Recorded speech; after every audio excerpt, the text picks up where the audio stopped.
live Q&A session. Thought I would open things up by playing some hymns just to kind of set the mood a little bit. So I kind of had the idea last minute to do a live Q&A session. I haven't done one of these in a while. I think it's been a couple months since I've done one. So if you have any questions at any time, go ahead and comment, and I will see them as they come up. I did have one that I'm going to go ahead and start out by addressing. And then as you're watching, if anything comes to mind about piano, church music, hymn playing, arranging, playing by ear, improvising, it doesn't even have to be about music, honestly. If you want to ask about anything, I'd be more than happy to give my opinion for what it's worth, which is not much. But if it is music related, I'm happy to talk about that too. I always enjoy talking about music, philosophy, technique, any of that. So feel free to go ahead and ask your questions as you're watching.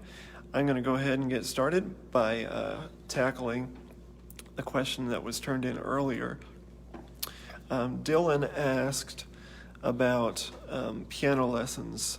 So I think the question, if I recall, was that he had a little bit of a foundation in being able to read notes and music, but was planning to go ahead and start learning piano for church ministry, and was just wondering if he should start learning how to play by ear or learning how to sight read, or a little bit of both. And really, I'm not going to go too deep in the answer, because honestly what I would just say is if you've got some basic music knowledge and being able to read music, but you're just kind of starting with piano, really I recommend that you get a foundation in being able to sight read, and then also being able to play by ear at the same time. Really, you need both. It's not good to go all by ear and never learn how to read music, but it's also not good to only learn how to sight read and never develop your ear. All of us really play by ear, so I think it's kind of I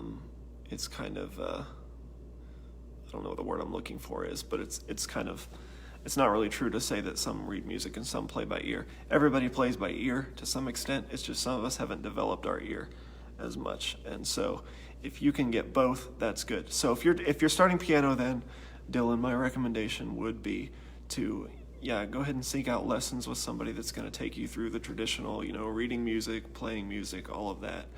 But also make sure that you're taking time to develop your ear as well. So when you're hearing things that you like, a song that you like in church or something, or even a little tune that you like, try to imitate it at the piano. Listen to other arrangements and things that they're doing, little licks or fills for accompaniment, and try to imitate those at the piano. Start small. Again, if you're just starting out, you're probably not going to be able to listen to a Rachmaninoff piece and be able to play it by ear. But just find a melody that you like in a song that somebody sings in church and try to pick it out with one finger at the piano, something like that. So make sure that while you're studying the theory and the traditional lessons, that you're also doing some ear as well. You really need both all through, and that applies not just for beginners, that applies for everybody. So all the way through your time studying piano, really all through your lifetime, you should be working to develop your sight reading ability further, but you should also be developing your technique and your sight reading, your technique, but also be developing your ear as well.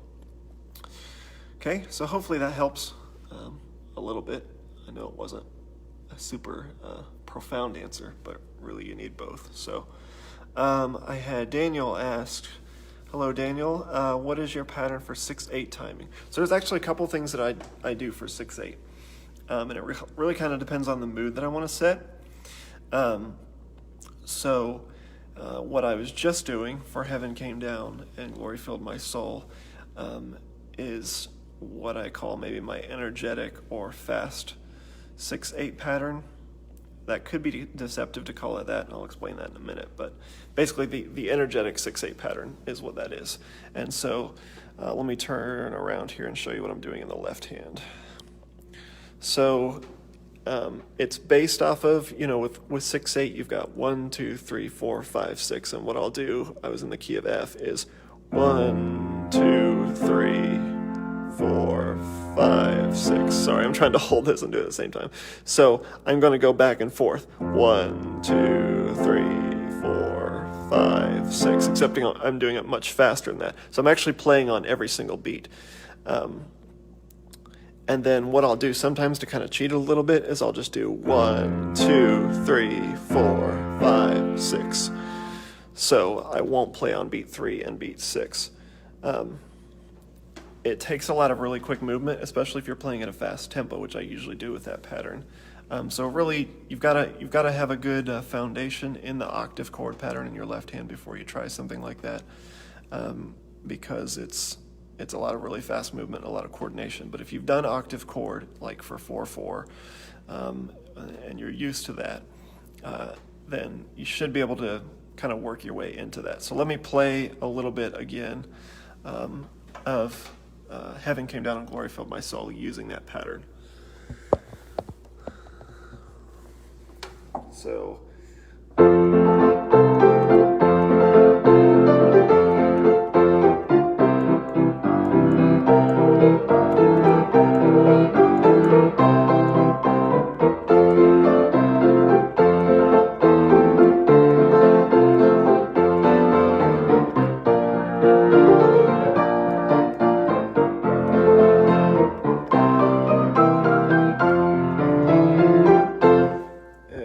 so on and so forth. So hopefully you can kind of see and hear that pattern, that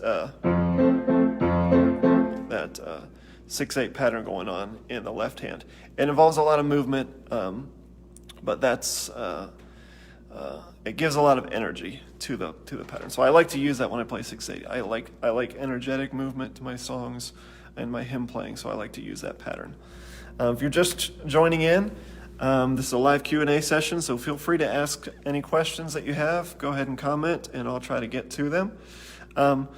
So I wanted to say that really quick. Okay, so that's one pattern that I use for 6/8. Now, the other pattern that I might use if I don't want to wear my hand out completely, but I still want to move at a pretty fast tempo, is just to do like a 2 pattern.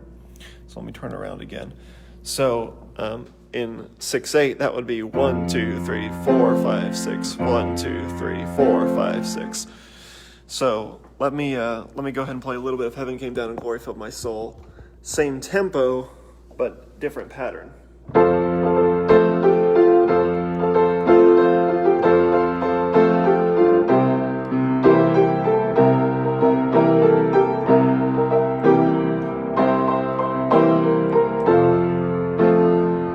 So you can hear how it's still the same tempo, but it's got a different feel to it. That's where I would recommend somebody starting that's just learning how to play in 6/8. Usually with my students, if I'm going to have them start a 6/8, then I'll tell them both, but I recommend starting with that 2 pattern. 1, playing on beats 1, octave on beat 1, chord on beat 4. And that's much more time for your left hand to adjust to the different positions in that. So that's 6/8 patterns. Somebody asked me to play When the Battle's Over. I can do that one. Let's see, let's do that in the key of G. I think that's what it's usually written in. When the battle's over.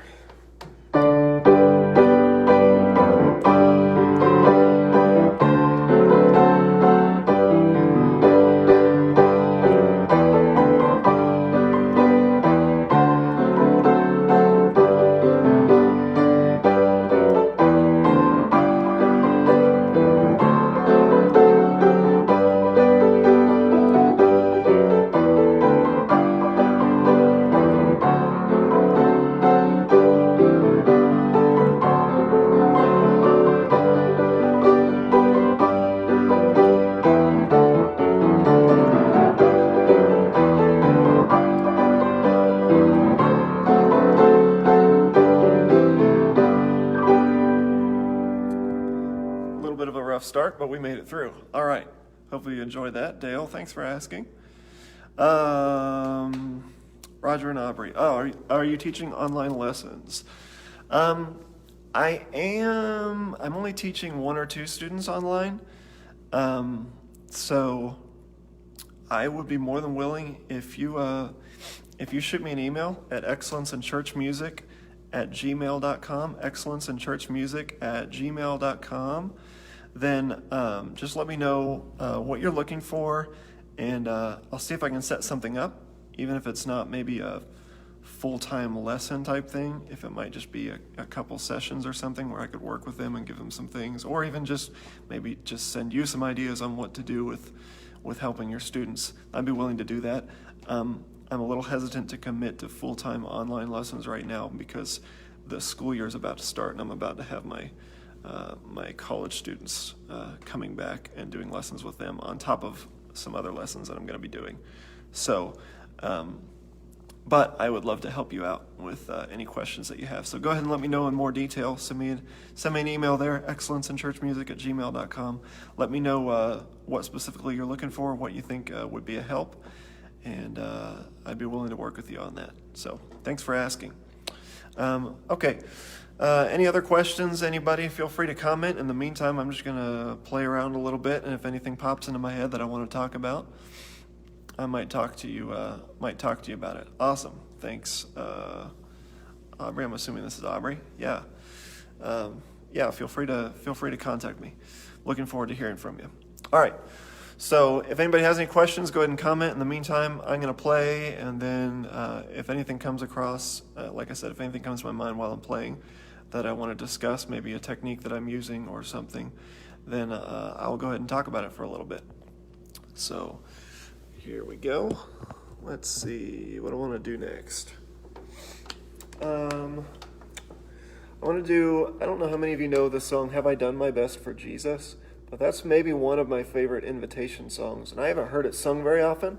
I think it's written in the key of F, so I'm going to go ahead and play that.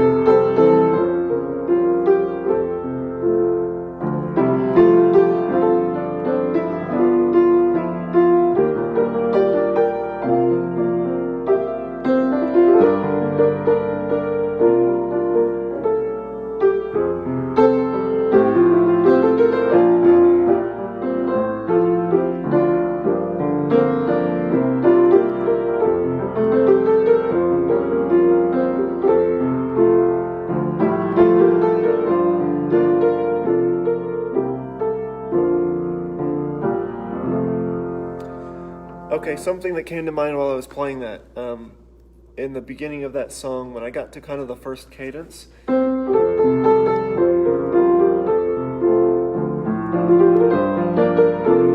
here,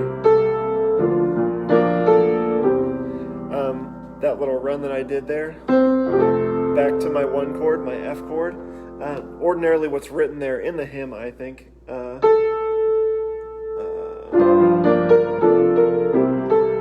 is just to go back to your 1 chord, to the F chord there, but kind of a passing chord type transition that I like to use, spots like that, if I know I'm going back into my 1 chord, is to, instead of playing the 1 chord there, to play a 4 chord.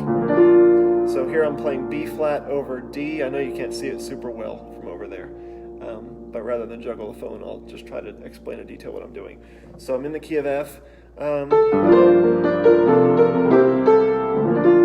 I'm playing a B flat over D on the bottom.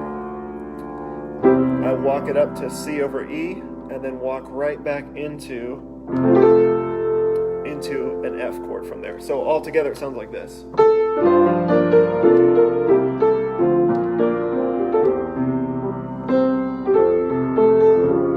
So on and so forth.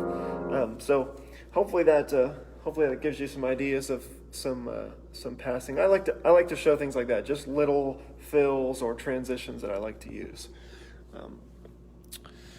Different ways to transition into a key change when playing by ear. Yes, yeah, yeah, let me do that. Key changes are one of my favorite things actually to talk about. I call myself a modulation addict because I like to do a lot of key changes. I just arranged Glorious Things of Thee Are Spoken and released that on YouTube this last week. And there were several key changes in it, and several of them were kind of unconventional type key changes. So I'll go ahead and say kind of from the front that when it comes to key changes, my way of approaching them, and I think kind of the ideal way of approaching them, if you want to be able to play by ear, is to get to the point where you can kind of hear the key change in your head, even if you don't know exactly what you're doing theory-wise. So let me explain what I mean. If I'm key changing in a song, I'm going to be in the middle of playing, and I'm going to hear the next key, or I'm going to hear the next chord in the new key in my head. But it's not until later that I'll go back and realize, okay, I moved up a minor third or a half step, or sometimes even down a half step. Whatever interval it is, I'm not going to notice that necessarily right away. I'll know what new key I'm in, but I'm not going to really be thinking too much about, oh, I need to go up a half step here, or I need to go up a major third or a minor third or whatever, or a perfect fourth. I'm just going to be thinking of, okay, here's the next chord that I'm hearing in my ear. This would be a really cool key change, a really cool modulation to do here. And so the way you get to that point is just by listening to a lot of different key changes and kind of stretching your ear. So try to listen to some modulations that aren't conventional. You know, the four common ones that I list are up a half step, up a whole step, up a perfect fourth, and then maybe the next most common would be up a minor third. So I wanted to explain that from the get-go, that you want it to be an ear thing. You want it to be something that you feel, something that you hear, not some mathematical equation necessarily that you're working out in your head. That's a good place to start. It can give you some ideas, but you want to kind of use that as a springboard for your ear. Okay, so that being said, let me just kind of show some ways that I like to use key changes. And maybe the first one that I'll show, because it's pretty, this is maybe the simplest key change to use that's also more colorful than just up a step or up a half step. And that's up a minor third. So if I'm playing, let me play it first and then I'll show you what I'm doing. So if I'm playing in the key of, well, let's say I'm playing in the key of C. And I get to my one chord, and I'm going to play that. Then to go to the key of E flat, here's a good rule of thumb. Anytime you want to go into a new key, it usually works really well to go to your minor 2 chord, then your 5, then your 1 of the new key. So if I'm in C, I know I want to go to E flat. My minor 2 chord in E flat is F minor. So I'm going to go from C to F minor. The reason it works so well is because F major is my 4 in the key of C. So all I'm doing is just taking an F major chord and turning it into an F minor chord. So here's my C chord. There's an F minor next. Now I'm playing a B flat chord right into E flat. And you can pull that off even pretty quickly, where you finish off. And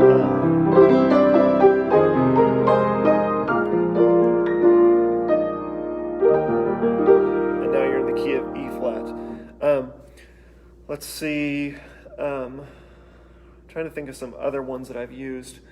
One of the most creative ways usually that I'll pull off key changes is if I'm moving into my 1/5 chord. So let me think of. Okay, so I have an arrangement of "All Hail the Power of Jesus' Name," and I think maybe I've talked about this before, but I actually there's a certain spot in that arrangement where it's building. You know, the energy and the momentum of the song is building, but in the middle of that building, driving energy section, I actually key change down a half step. But normally you think, okay, key change down means that you're kind of pulling off the gas a little bit. But it doesn't actually work that way. It ends up still feeling like you're building, even though I went down a half step. Let me kind of show you how that works. It's all because I'm going to that 1 over 5 chord. So I'm in the key of E flat is where I'm starting, and I go down to the key of D. So I got to think kind of how I got there.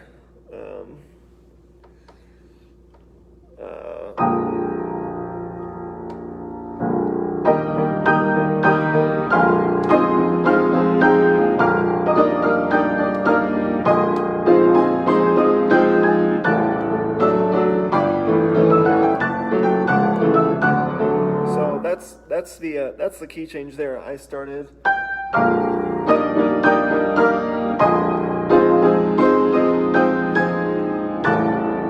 Because I went to a D chord, but it's a D over A. And so that 1 over 5 chord already just has so much tension in it, so much potential, that anytime you key change into a chord that's 1 over 5 in your new key, it's almost always going to sound like you're building into something. Obviously, you want to make sure that you can pull it off. And really, what I do in the right hand to make it work is I just kind of do this little run up. Usually that 1 over 5 chord, if I'm going to move into a 1 over 5 chord, I'm going to use a half step to that. And that's really what I'm doing here. I'm playing an F minor 7 over B flat, which is basically a 2 minor over 5. So I'm still in the key of E flat, and I'm playing. And here's where I change. So just that half step up from the A flat to the A in the melody is kind of what helps, what kind of brings it. Because it's only a half step, you can glide into it nice and easy. And then in my left hand, that's where the half step down comes from, is because I'm doing the 1 over 5 in this key, or I'm playing the 5 in this key, which is B flat, and then I'm playing the 5 in the new key, which is A. But it's just that building pattern and the fact that I'm moving into the 1 over 5 chord in the new key that makes it work out so well. Another example is the arrangement that I just released of Glorious Things of Thee Are Spoken. I went in that one. Let's see, what did I do? It goes from the key of D to the key of E. So that's just up a half step. It's not really that creative necessarily, but I use kind of the same idea where I went into the 1 over 5. Let me show you how that one works. I know these might seem maybe a little complex, but I'm hoping that just listening to them will kind of give just some inspiration and kind of a springboard. Really, the main thing with modulation, like I said, is listen to a bunch of different ones that you're not used to, kind of get them in your head, in your ear, and then just push yourself to try new things at the piano, and you'll actually find some things. You'll find some things that sound awful, but you'll find some modulations, some chord progressions, and things that are like, oh, that's really cool, that you wouldn't have found if you hadn't forced yourself to try something that seemed maybe like it was breaking the rules, if that makes sense. So don't get stuck in a box, I guess, is the main thing. Just try to be creative with things. Try something that sounds like it won't work, and maybe 60% of the time, 75% of the time it won't, but every now and then it will. So let me show you how this one works. So I'm in the key of, let's see, Glorious Things of Thee Are Spoken. Same thing, I'm in the key of D, but I'm playing it over in A.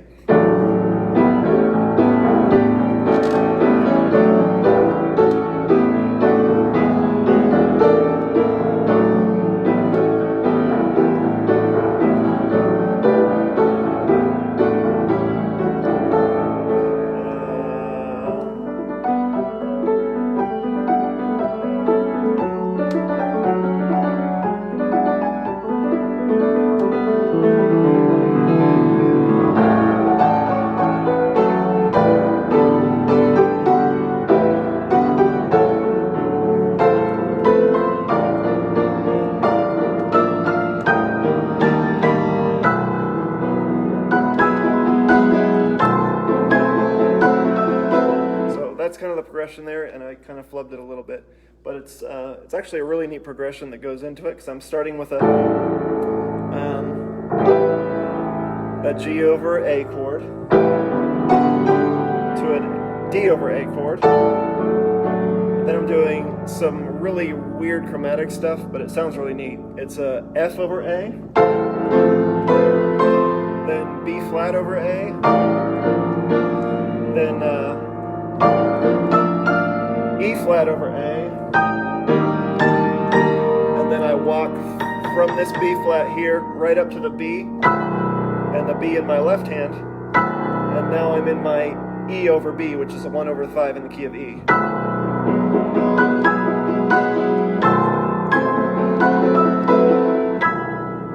So on and so forth. So again, hopefully that just kind of gives you a springboard for some ideas.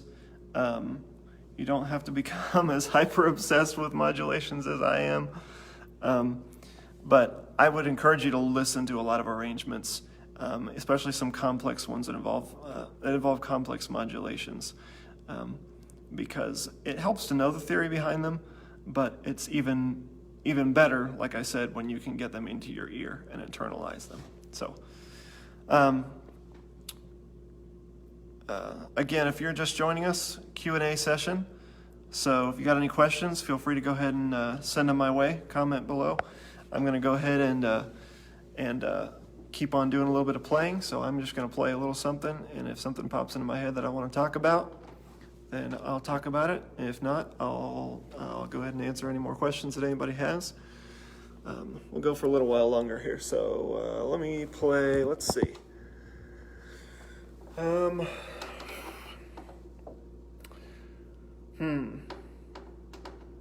Let's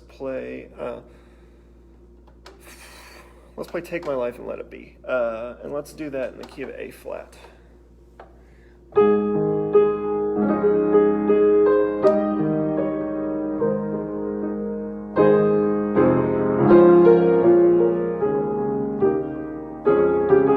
So there's an example of what I showed you earlier.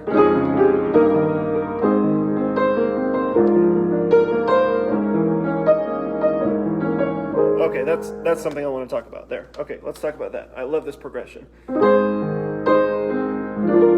This is a 2 over 1 chord, so it's a B flat chord, which is not diatonic to the key of A flat. I'm playing B flat over A flat in my left hand, and then I go from that to B flat minor over A flat, right here. So the whole progression is,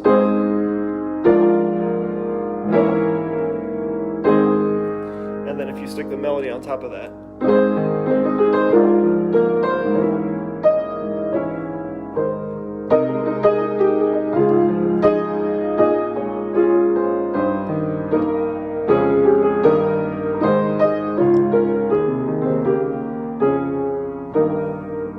there's another example of what I was showing you earlier, that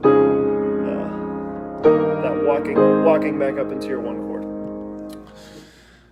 Let's see. Okay, I had a couple others here. How to decide what goes under the chord in the left hand. Oh, okay, gotcha. Okay, I got you. So playing inversions and playing or playing slash chords, things like that. Basically, most of the time, if I'm playing some, so I don't know if this is gonna be the answer to your question or not, but usually I'm filling it with something like that. I'm gonna fill the chord out usually in my right hand and use the left hand to just do whatever the bass note is. So if I'm playing 5 over 1, I'm usually gonna play that 5 chord in my right hand with the melody, and then I'll just play the 1 over 5. I'll play the 1 chord with the melody in my right hand, and I'll play the 5 as just an octave or a single note in my left hand.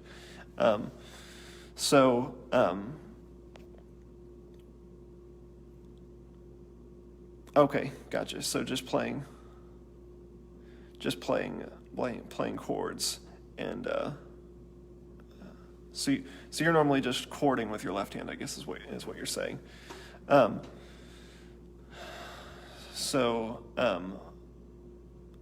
guess I don't know if you were maybe you would be talking about talking about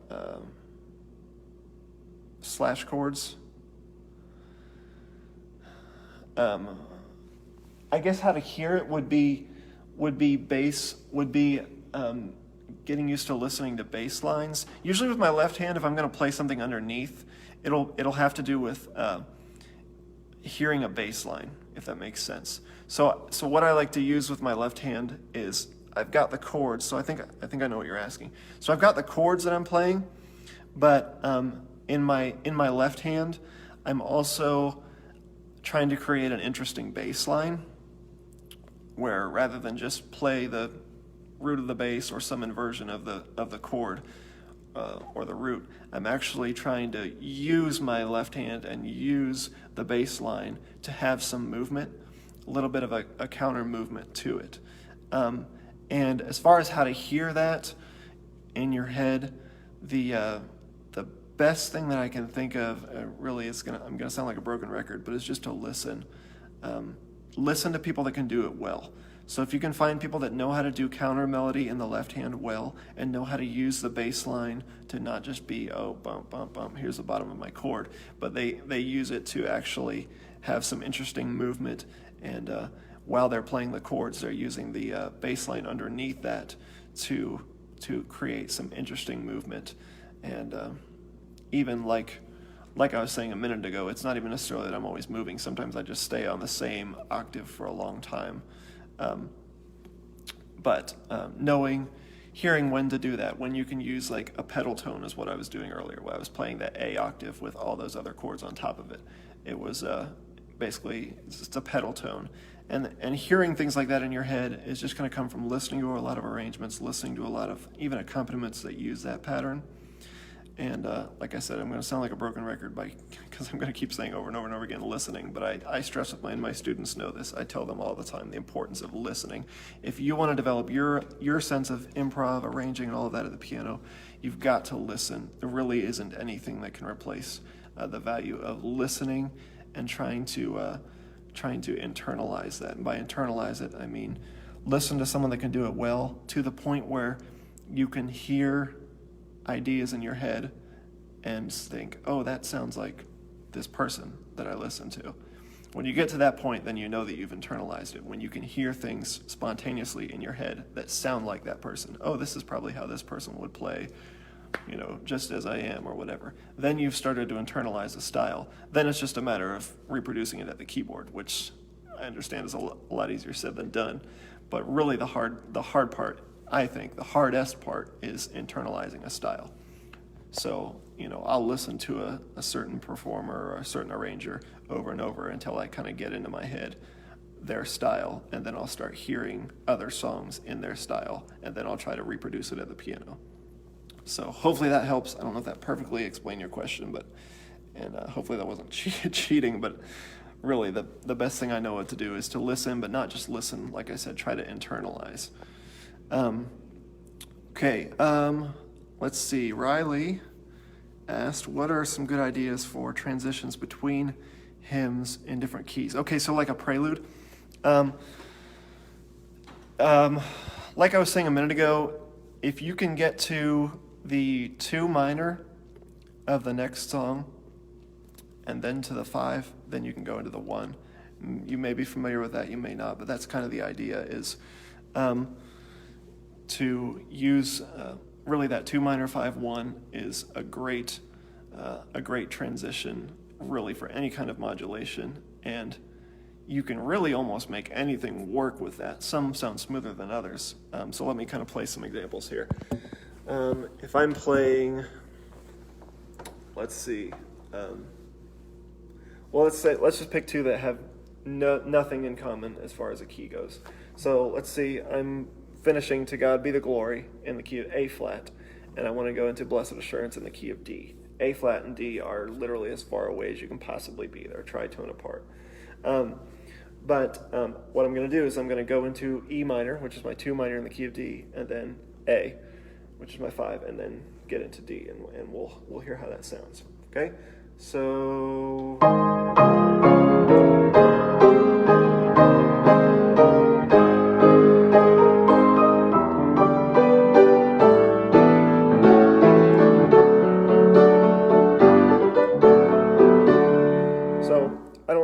was very quick, but hopefully it kind of gave you some ideas. I knew I needed to get from A flat to that E minor, so I kind of just walked up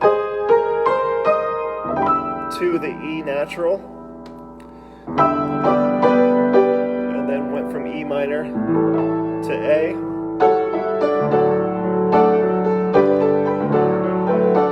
So hopefully that gives you some ideas. Really, that's kind of the go-to trick if you want to transition, and there's so many ways to make that sound good. You can do that. I mean, you can do so many different things with that 2 minor 5-1 pattern. You can improvise even your own ideas over that, but that's the chord progression, and there's a lot of, it's really kind of hard to go wrong using that pattern, I guess. There's other ways to do it, but if your keys have nothing to do with each other, that's usually kind of the go-to pattern. 2 minor 5-1. Find a way to work. Find a way using your right hand to just kind of walk into a chord or a note that's in your 2 minor chord, and then from there you should have it. So hopefully that helps. Riley, thank you for asking. Daniel asked me to play Oh, That Will Be Glory. Okay, yes, I will do that, and it's specifically about the alto. That one is hard because you're kind of going back and forth on the chorus between soprano and alto. They kind of juggle the melody back and forth. I'll play through it, kind of how I like to do it, and then just show you what I do. But you may not like the answer, but basically it just involves a lot of movement in the right hand. But here's how I play Oh, That Will Be Glory.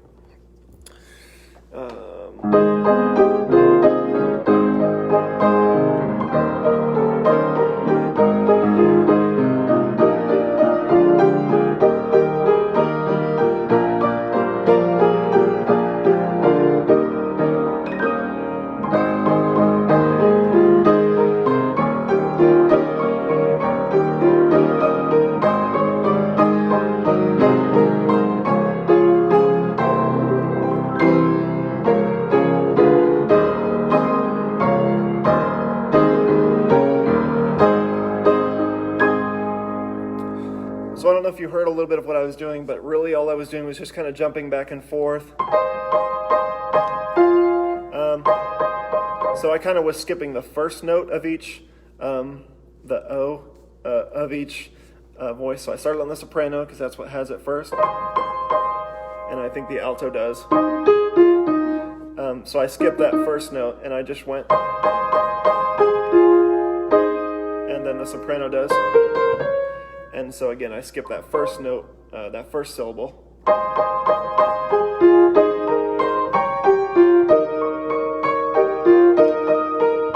So I kind of just jump back and forth between the two.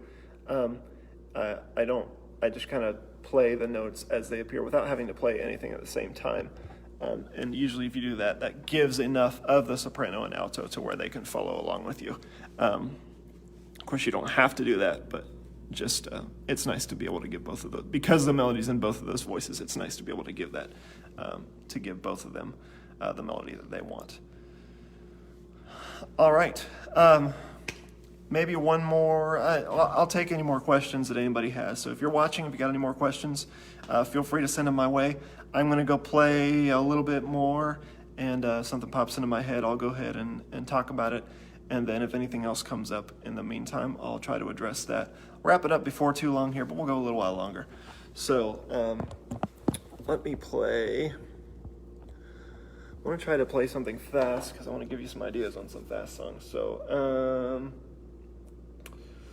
So let me just play. What's the song? Okay. Sorry, Caleb, I see that you're watching. I don't know if you're still watching, but I think you had asked me to play I'm Getting Ready to Leave This World before. So I'll play a little bit of that, and then as any ideas come up, I'll go ahead and try to talk about those. So I think I'm going to do that in key of G. I like sharps better than flats if I'm going to do like fast songs. So...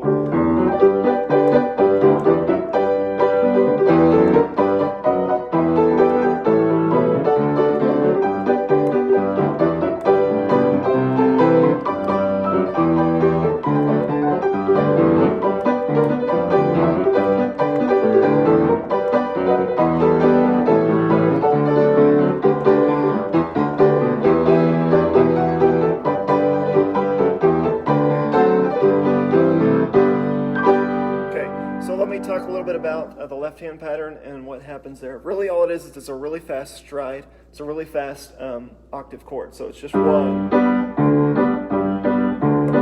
So I'm just doing that. I'm just doing it really fast. And sometimes I cheat a couple of the notes just because it's so fast. I'm not gonna lie. But that's kind of the gist of it. That's really standard Southern gospel fare, is to learn how to play that stride pattern, that back and forth. But there's very few who can do it at that tempo, because it's just not used a whole lot anymore. And Southern gospel groups themselves, as far as the quartets and everything, are all kind of moving into the ballad style, newer, more modern type of music. And you can, my purpose is not to debate the rights or wrongs necessarily of that. Some people like it, some people don't. But it's just a fact. Southern gospel groups don't sing the same style of songs that they used to anymore. And because they've got all the band and the instruments and the percussion to back them up now, you don't have a need for a pianist that can do that back and forth anymore. So there's not as many people that can play that style anymore. But anyway, it is difficult to do. I'm not going to say that it's not, and I'm not even super, as you can tell, not even super accurate at it. Not as much even as I used to be when I was playing that style. When I traveled with a quartet here at college, I was playing that style a lot. I don't play it as much anymore because not as many people at the church sing that style, as it's not all quartets at the church that I'm playing for, a lot of solos and other things. But really just kind of start slow and get a good grasp of octave chord, especially the alternating octave chord. So G octave, G chord, D octave, G chord. Get a good foundation of that to where you just kind of get a feel for where those are. Eventually your hands just kind of know where to go. They can get a feel for it. And you can get the tempo to where you want it to be. You want to keep it nice and relaxed. You don't want to tense up when you're doing that, because it can get pretty rough when you do that. You can be really hard on your hands if you try to. Sometimes when we move fast, we just really tense up, and we can cause hand damage doing that. So you want to think fast and free, not fast and frenzied, if that makes sense. Above view of the left-hand thing, yeah, let me show you that.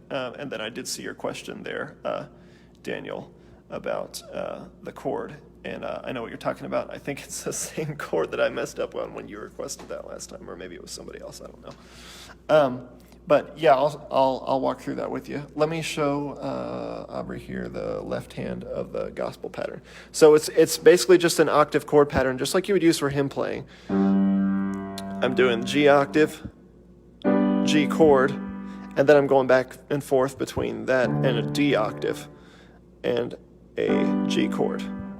And you're just going back and forth. And then the more you do it, you'll be able to increase your tempo. And it does become, like Amber says here, a muscle memory. Your hands just eventually know where to go for that, as you do it more and more often, because it's the same distance almost no matter what key you're in. Sometimes the flat keys are a little bit different, but that's why I don't like playing flat keys for that style, is because it messes with the differences between distances between the notes. So the back and forth, hopefully that gives you an idea. It's just that, and then you're just doing it really fast. Octave chord, octave chord, octave chord, octave chord, 1, 2, 3, 4. It's really fast, but it takes a lot of coordination, but it's just a matter of practice. And it is really, really fun. It adds a lot of energy to your pieces when you can play that pattern. Okay, Living for Jesus. So Daniel's asking about this chord and even how to do some chord substitutions for that hymn. So let me play through that. Is that in the key of F? I think it's in the key of F. So let me play that.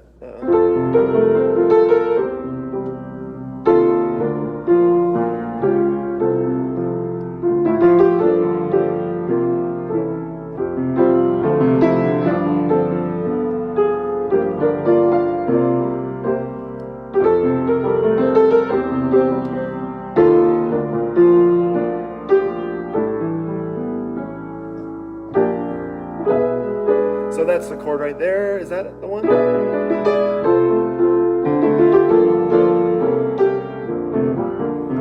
I think that's the one that you're talking about there. On This Is the Pathway. And that's an E chord. What I play there anyway is an E chord over B,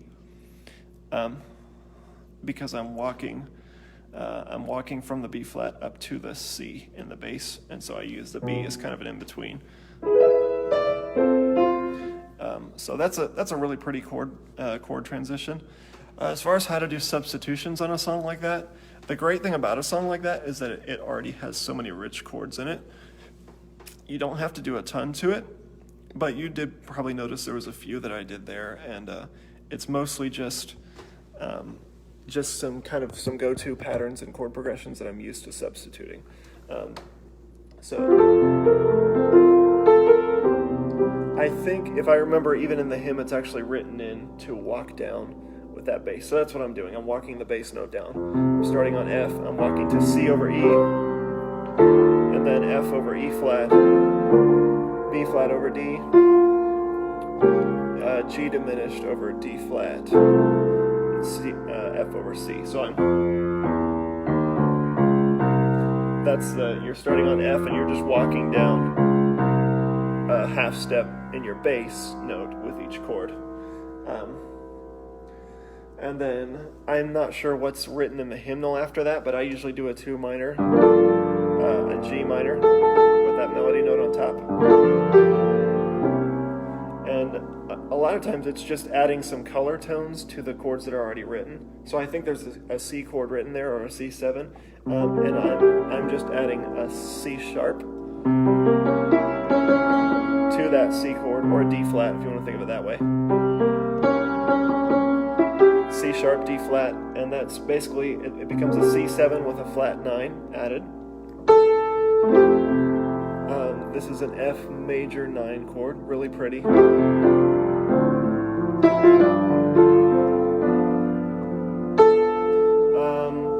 Here you can go a couple different ways. You can go to 2 minor, or you can go to your G minor over C, or if you want to be really fancy, you can go to E flat and then move to C from there. So those are kind of some ideas for reharmonization. And same progression after that. That's kind of a different chord that kind of throws me off sometimes, that A chord there, because it doesn't feel like it fits super well. But it's there, so we play it. And I use a suspension sometimes and resolve that A chord. And then G minor over B flat, and then this is the chord we were talking about. E over B to F over C.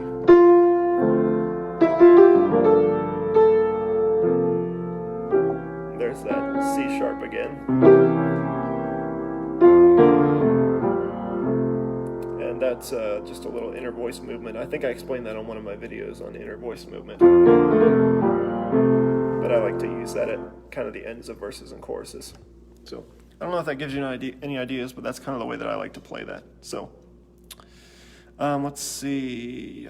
I think that was everything.